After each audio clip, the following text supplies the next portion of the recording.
Topic pressure wise part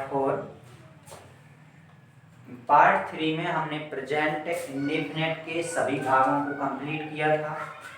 अब करना है प्रेजेंट कॉन्टिन्यूअस टेंस के सभी भागों को कंप्लीट।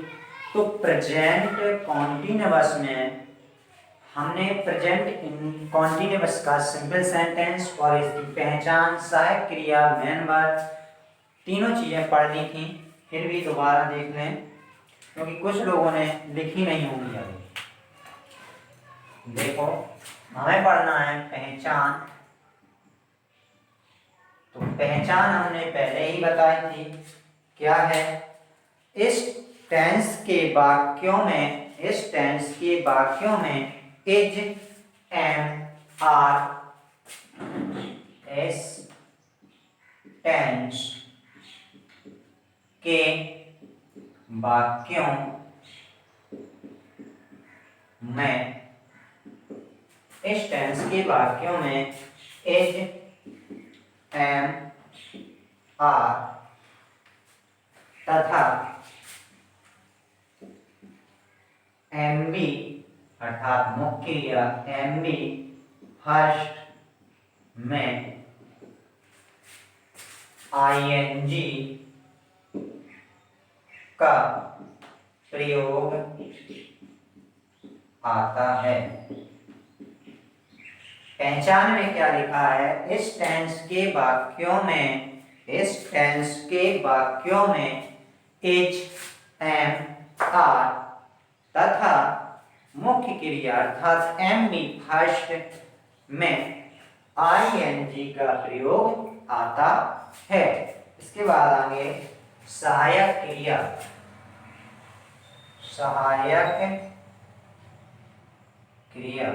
तो सहायक क्रिया को शॉर्ट में कहते हैं HB, हेल्पिंग वर्ब।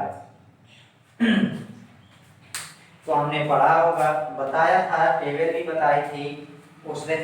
कॉन्टिन्यूअस का सिंपल सेंटेंस पढ़ाया था जिस दिन भी बताया था कि इसी टेंस की सहायक क्रिया में ING लग जाता और बीइंग लग जाता है। इसी टेंस की सहायक क्रिया में बीइंग लग जाता है। तो इस टेंस की सहायक क्रिया होती है इज, तो इसमें लग जाएगा इज बीइंग, एम बीइंग और आर बीइंग। जे इसकी सहायक क्रिया होती है जो इसमें लगानी है, is, are, H and R. तो जो एज ऑन आर होती है जिस टेंस की सहायक क्रिया होती है, और हमने कहा इसी टेंस की सहायक क्रिया में बी इंग लगाना है, तो हमने लगा दी। एज बन गई H B N, M B N और आर बी एन। इसके बाद हम पढ़ेंगे मुख्य क्रिया।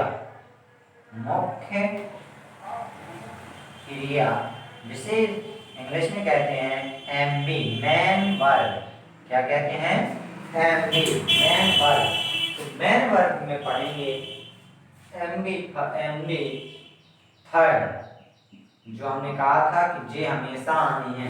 कब आनी है? हमेशा, प्रत्येक टेंस में आएगी, हमेशा आएगी एम बी थर्ड। ठीक है। इसके बाद पढ़ेंगे अफर्मेटिव सेंटेंस। इसी को हमने पढ़ाया था सिंपल सेंटेंस। क्या पढ़ाया था? अफर्मेटिव सेंटेंस या सिंपल सेंटेंस। तो सिंपल सेंटेंस या अफर्मेटिव में पढ़ना है SIMPLE, सिंपल सेंटेंस। तो सिंपल सेंटेंस में रूल होता है एक, जो हमने बताया था कि कॉमन नियम जो होगा आपका उसी से मैच करेगा। तो ये सिंपल सेंटेंस का रूल होगा जो, वो क्या होगा? ऑब्जेक्ट प्लस सहायक क्रिया। तो सहायक क्रिया क्या है? इज बीइंग, एम बीइंग और आर बीइंग। तो इज बीइंग, एम बीइंग और आर बीइंग। इसकी सहायक क्रिया क्या है? Object plus H B N, M B N, R B N. इसके बाद आएगा आपका इसके बाद आएगा ऑफ एम बी थर्ड, क्या आएगा एम बी थर्ड। इसके बाद अदर वर्ड, इसके बाद आएगा बाई प्लस सब्जेक्ट। नियम क्या बना, object plus H B N, M B N, R B N, जो टेंस की सहायक क्रिया हमें लगानी है। इसके बाद M B third, other word by plus subject. ठीक, इसके बाद वाक्य देखेंगे। वाक्य में देखो, he is writing a letter, he is writing a letter. तो हमने लिखा है he is writing a letter, वह एक पत्र लिख रहा है। तो वह एक पत्र लिख रहा है, हमें इसमें क्या ढूंढना है, पहले ऑब्जेक्ट ढूंढना है। तो हमने बताया था पिछले वीडियो में कि एमबी के तुरंत बाद आपको ऑब्जेक्ट मिलेगा। क्या मिलेगा, ऑब्जेक्ट। तो एमबी क्या है, राइटिंग, इसके तुरंत बाद क्या दिया है, ए लेटर। तो आपका क्या बना object, a letter, a letter. अब ए लेटर एक वचन करता है, सब्जेक्ट बना, तो आपका आएगा H B N, H B N. इसके बाद हमें राइट की थर्ड फॉर्म लगानी है, तो क्या होती है, रिटेन। अब क्या बचा, ये हो गया, ये हो गया और ये हो गया। अब बचा है सब्जेक्ट, जो हमें पीछे ले जाना है। इसमें अदर वर्ड है नहीं, वाक्य में दिया वाई प्लस सब्जेक्ट, तो वाई लगा दो। अब सब्जेक्ट यहाँ ही दिया है, जी आपका ऑब्जेक्ट था, तो यहाँ आके बना सब्जेक्ट। और जब ये जाएगा आपका यहाँ सब्जेक्ट है और यहाँ आएगा तो क्या बन जाएगा, ऑब्जेक्ट। तो ही का ऑब्जेक्ट क्या होता है, ऑब्जेक्टिव केस क्या होता है, हिम। क्या होता है, हिम। तो यहाँ क्या लगाएंगे, बाई हिम। ठीक, इसके बाद पढ़ेंगे नेगेटिव सेंटेंस।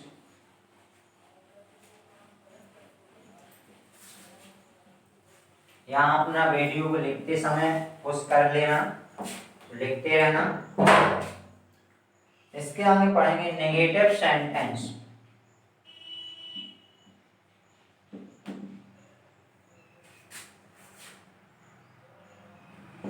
नेगेटिव सेंटेंस में हमने जो अभी नियम लिखा था सिंपल सेंटेंस में, वही नियम लिखना है नेगेटिव सेंटेंस में।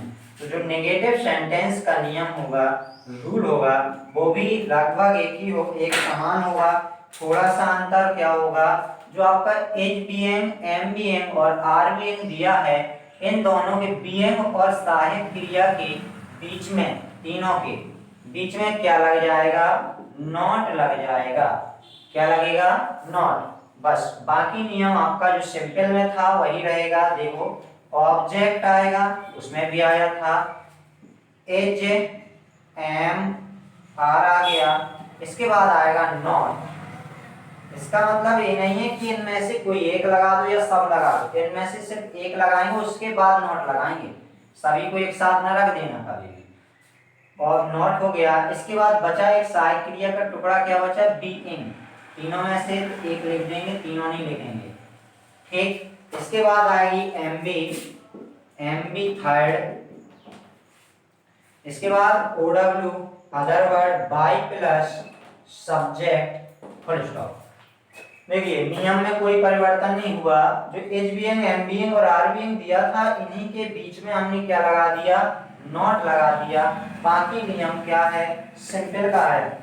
तो इसमें एक वाक्य देखो, he is not read a letter, reading a letter, he is reading a letter today। इसमें हमने अभी नॉट नहीं लगाया, निगेटिव का है। देखिए इसमें नॉट नहीं आया, तो अभी ये किसका है, सिंपल का है। अब यदि हम इसमें कहीं नॉट लगा दें, अब नॉट कहाँ लगेगा, एक्टिव वॉइस में हमने टेंस जब पढ़े होंगे तो इसमें बताया होगा कि एच बी के बाद अब नॉट आता है। यही बताया होगा। तो यहाँ HP आपकी एज है तो इसके बाद नॉट लग जाएगा, तो ही is not reading a book. अब ये बन गया आपका नेगेटिव सेंटेंस। तो अब इसमें हमें ऑब्जेक्ट ढूंढना है। तो हमने बताया था कि आपको क्रिया के मेन वर्ब के बाद ही आपको ऑब्जेक्ट मिलेगा हमेशा। तो आपका क्या है ऑब्जेक्ट? A letter. अब ए लेटर एक वचन है तो आ जाएगा एज। एज के एज एम आर में से कोई एक लगाना था तो एज लग गया। Not being M B third, यहां है रीड। तो रीड की थर्ड फॉर्म क्या होती है? रीड, क्योंकि रीड की तीनों फॉर्म एक समान होती हैं, रीड रीड रीड, तो थर्ड फॉर्म रीड। अब क्या बचा? Other word. अदर वर्ड क्या है इसमें? Today, today. बचा क्या? Why plus subject. तो सब्जेक्ट क्या है? ही। अभी ऊपर बताया था किस प्रकार बदलना है, यहां जाएगा वाई हिम। ओके, इसके बाद पढ़ेंगे इंटेरोगेटिव। Interrogative sentence.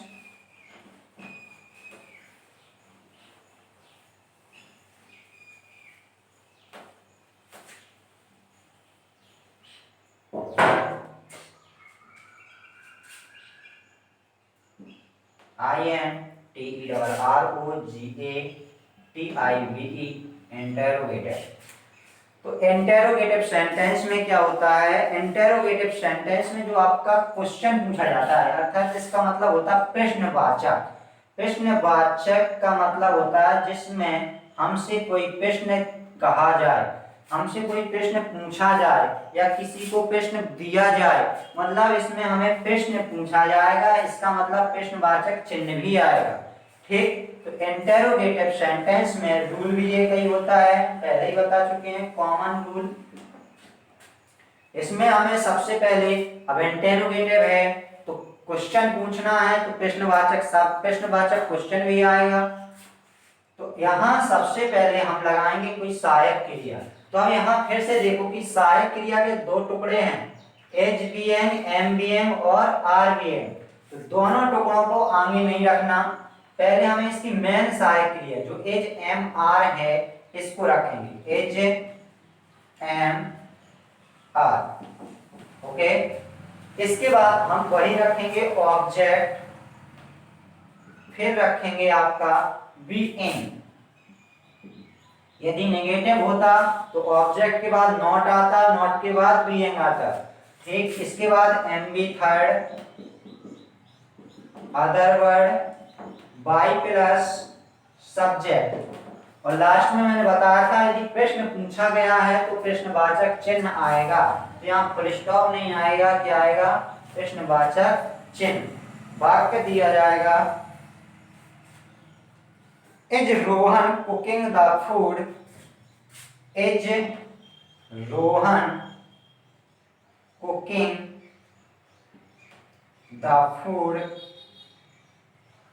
पढ़ा हुआ कही जाएगा कि दा फूड के साथ पदार्थवाचक संज्ञा के साथ कभी दा का प्रयोग नहीं होता, और कहीं कहा हो भी जाता, क्योंकि यहाँ जब फूड तैयार होगा बन के तब फूड के साथ दा का प्रयोग होता है। यहाँ बना रहा है तो वो तैयार होने वाला है, इसलिए दा का प्रयोग किया जाता है।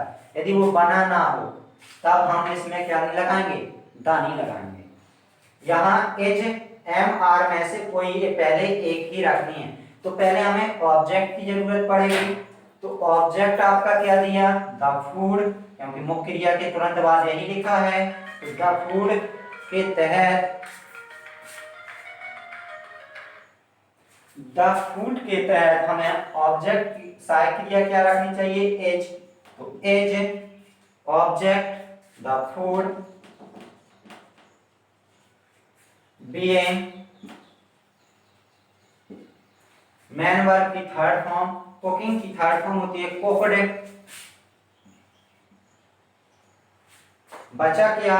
अदर वर्ड वाक्य में दिया नहीं गया, बचा वाई प्लस सब्जेक्ट, तो क्या है? रोहन, वाई रोहन।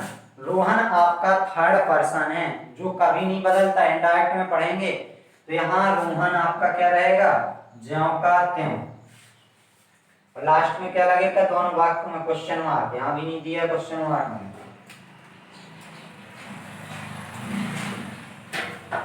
ठीक, इसके बाद आगे पढ़ेंगे कल इंटेरोगेटिव नेगेटिव सेंटेंस।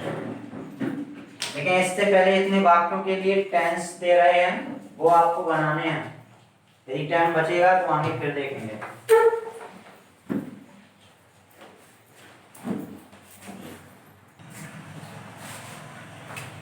ये आपको वाक्य बना के आने हैं।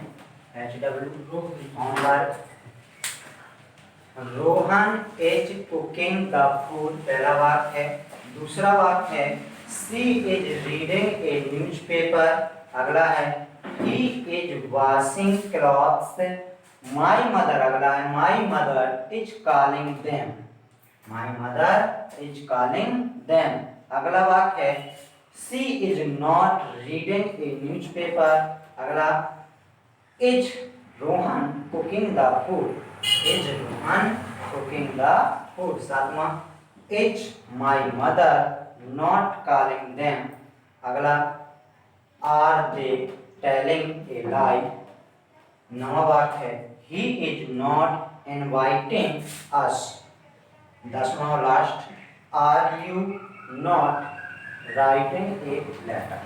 ये वाक्य आपको बना के आने हैं। ठीक, देख लो।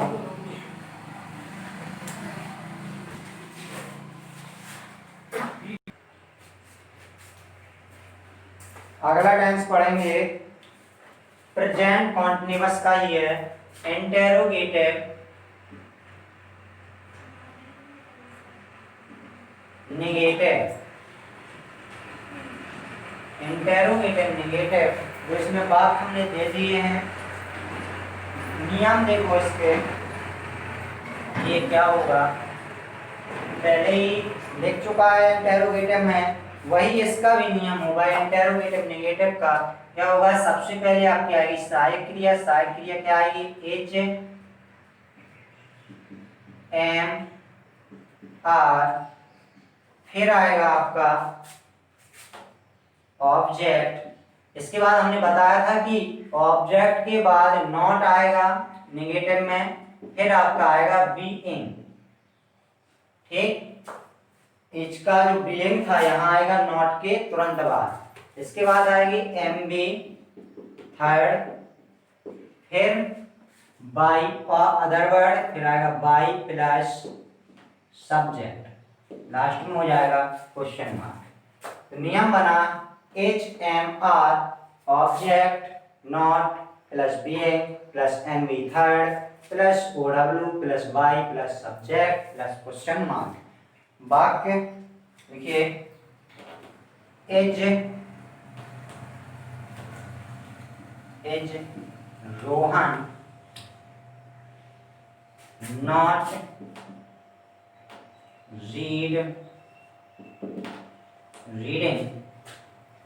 Reading a book. Is Rohan not reading a book, आपका ये वाक्य है। इसे बनाना कैसे बनाएंगे, हमें जो नियम दिया गया है, हमें हर पल हर समय इसी नियम को देखना। तो पहले कह रहा नियम एज एम आर में से कोई एक लगाओ, तो इसे हम कैसे लगाएंगे, हमने यहाँ वार लगा दिया। अब वो कह रहा ऑब्जेक्ट लगा दो, भैया रीडिंग के बाद ऑब्जेक्ट तो ए बुक दिया। अब यहाँ जो वाक्य देखेगा कहेगा भैया ए बुक के साथ आर लगा, गलत हो गया। नियम तो यही कह रहा पहले ये लगाओ, हम यही लगाएं पहले। अब किसको देख के लगाएं, तो हमें देख के लगाने हैं ऑब्जेक्ट को। तो ऑब्जेक्ट क्या है, ए बुक, एक वचन, तो आएगा क्या इसके साथ, एज ए बुक। अब आएगा आपका नॉट रीडिंग, वो नॉट के बाद आएगा बीइंग, तो आएगा बीइंग। फिर कह रहा है एम बी थर्ड, तो रीड की थर्ड फॉर्म होती है रीड। अदर वर्ड वाक्य में है ही नहीं। बाई प्लस सब्जेक्ट, जो बाई प्लस सब्जेक्ट है वो रोहन है, थर्ड पर्सन है, चेंजिंग होगा, बाई से त्यों का त्यों लिख दिया जाएगा। ठीक, इसके बाद जो इंटेरोगेटिव नेगेटिव का था वाक्य इसके पहले ही हो चुके हैं। अब इसके बाद देखेंगे double interrogative sentence, DOUBLE, double interrogative. Double interrogative में और इसमें सिर्फ अंतर होगा इस नियम में नॉट का, और कोई अंतर नहीं होगा। सहायक क्रिया से पहले डबल है मतलब दोहरे प्रश्नवाचक शब्द, एक तो सहायक क्रिया आगे आएगी, दूसरा कोई ना कोई क्वेश्चन वर्ड आएगा। तो इसमें सबसे पहले उसी क्वेश्चन वर्ड को लिखना है, उसी क्वेश्चन वर्ड को लिखना है। तो उसी क्वेश्चन वर्ड को, किस क्वेश्चन वर्ड को, जो इस टेंस के नियम में दिया हो या इस टेंस में दिया हो, तो हम उसको लिखेंगे तो आएगा QW, मतलब जो वाक्य में आया उसी को ज्यों कहते हैं। फिर आपको यही नियम उतार दो, AMR, फिर क्या आएगा ऑब्जेक्ट, तो ऑब्जेक्ट लिख दो। इसके बाद नॉट, क्योंकि नेगेटिव नहीं है तो नॉट नहीं आएगा, क्या आएगा बीइंग, फिर क्या आएगा MB थर्ड, फिर आएगा अदर वर्ड, फिर आएगा बाई प्लस सब्जेक्ट, और लास्ट में क्या हो जाएगा क्वेश्चन मार्क। ठीक, इसके बाद अगला इसमें वाक्य देखो डबल इंटेरोगेटिव में, जैसे यही वाक्य देख लीजिए, लिखा है वाई, हमने इसमें अपनी तरफ से लगा दिया इसी वाक्य में वाई, बाकी वाक्य यही है एज रोहन, नॉट हटा दो क्योंकि यहाँ नेगेटिव नहीं है, तो आ जाएगा रीडिंग, देखो जो कहते हैं ए बुक, इतना बना, why is Rohan reading a book, तो वाई इज रोहन रीडिंग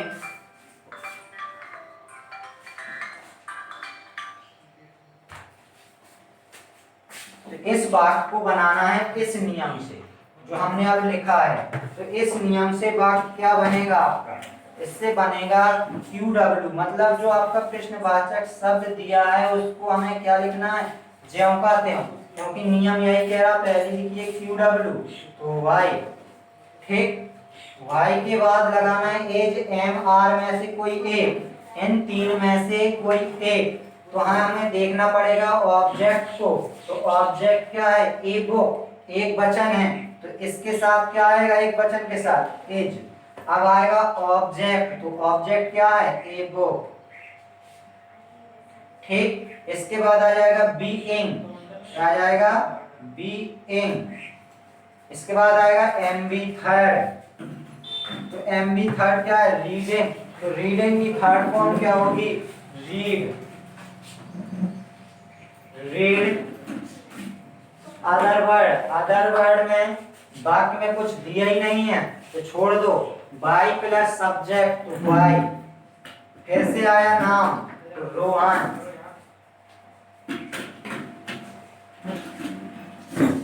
और लास्ट में क्या आएगा क्वेश्चन मार्क। ये बन गया आपका वाक्य, Why is Rohan reading a book, आपका वाक्य बना Why is a book being read by Rohan, क्या बना कोई परिवर्तन, हमने नियम देखा, नियम को देखा और वाक्य को बनाया, कभी गलत नहीं होगा। आपने पता चला कि नियम नहीं देख रहे और आपको नियम याद भी नहीं, तो क्या होगा वाक्य गलत ही होगा।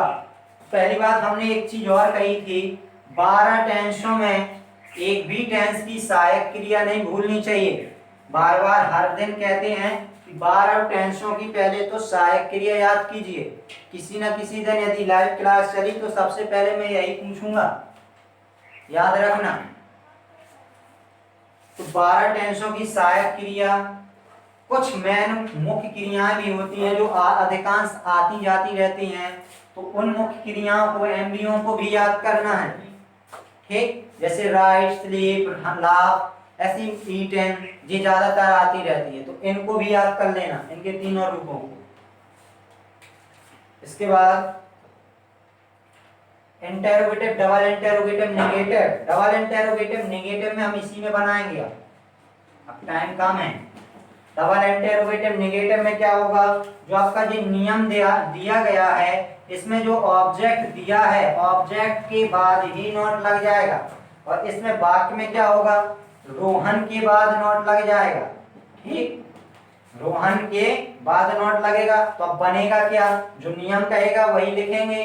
तो कह रहा अदर वर्ड, तो अदर वर्ड क्या है, वो सॉरी क्यू अदर वर्ड नहीं है क्यू, तो क्यू क्या है इसमें वाई, तो पहले रख दिया। एच ऑब्जेक्ट को देखकर लगाएंगे, तो यहाँ क्या है ऑब्जेक्ट एक वचन, तो आ जाएगा एच, ऑब्जेक्ट एक वचन है ए बुक, तो आ जाएगा ए बुक। अब कह रहा नॉट, तो नॉट यहाँ लगेगा, कहाँ लगेगा, यहाँ ए बुक के बाद आएगा। फिर क्या बी एम, तो B M B third, M B क्या है रीड, रीड की थर्ड फॉर्म रीड ही होती है। बचा अदर वर्ड, तो है नहीं।